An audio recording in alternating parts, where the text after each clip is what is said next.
Confidence and momentum. Those need to be the key takeaways from today, because that is what needs to be the focus going into the game at the weekend.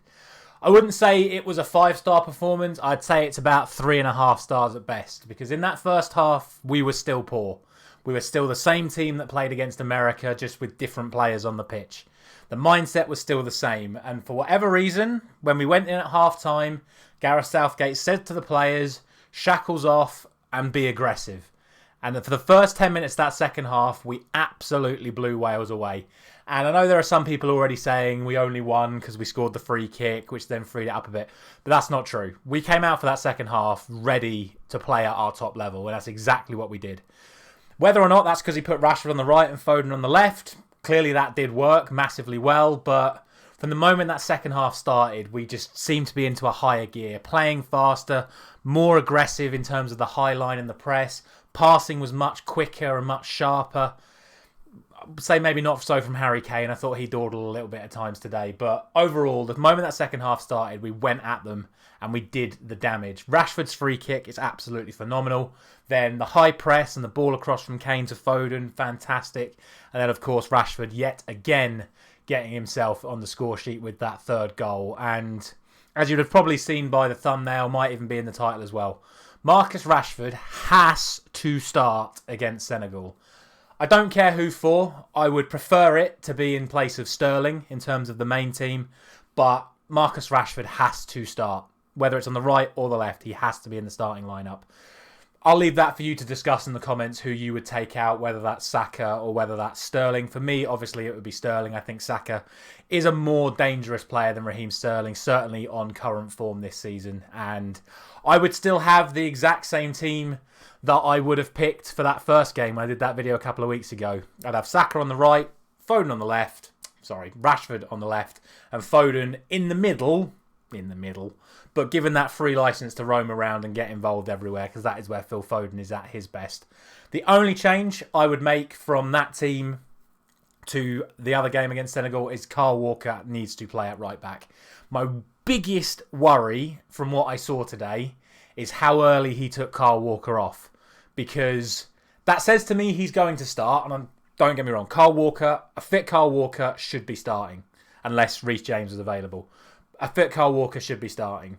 My worry is it's because he's going to go back to the 5 at the back for Senegal and then for the latter rounds of the tournament should we get past Senegal. And I'm desperate for him not to do that. I know how much he likes Kieran Trippier. I know how much support Kieran Trippier has had for getting in the England team, and deservedly so over the last few games. But if we're being honest, Trippier was poor in both of England's openers against Iran and the USA. And Kyle Walker didn't put a foot wrong today. He is the ideal person to have at right back. He is the solid one. He is the quick one. And he's not too bad at going forward either. If he wasn't, Pep Guardiola wouldn't pick him every week. So he's still good going the other way as well. I just hope he sticks with the 4 at the back. It's worked so well for us so far. And we need those extra attacking options, because if he's bringing in Trippier again at right back to put Walker at right centre back, then we're losing one of Foden, Rashford and Saka. From my starting lineup, we're losing one of Saka, Sterling or Mount from his original lineup. And I just really hope and pray he doesn't do that. But yeah, that's my only real negative. And obviously it's a fantastic win. And like I say, confidence and momentum need to be the key words. I've not seen his post-match interview again, so I don't know what his thoughts are.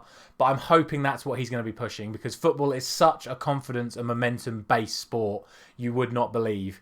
And if he takes that and again goes to that 5-back, that just sends the wrong message. So I'm hoping he sticks with the similar sort of style of play, goes for it, makes a couple more personnel changes to freshen the team up once again.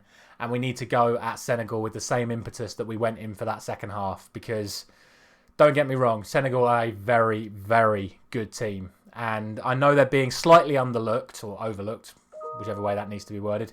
I know they're being slightly underestimated without Sadio Mane in the team, but they are still very dangerous. I watched them today against Ecuador, a team renowned for being good defensively.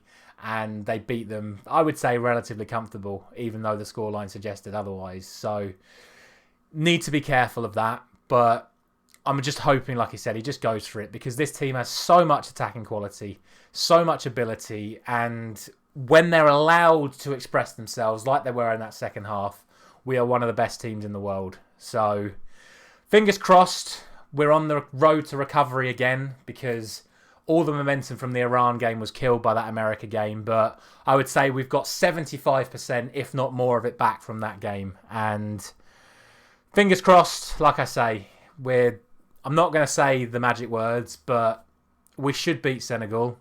And if we play like that, like we did in that second half, I think we will beat Senegal. So bring on the next challenge. Well done, Gareth Southgate, for the decisions he made today in terms of substitutions and in terms of the starting lineup, and then the changes he made to the game and the tactical changes he made at half-time. I have to congratulate him when he does a good job, and I think he did that today. So well done, Gareth.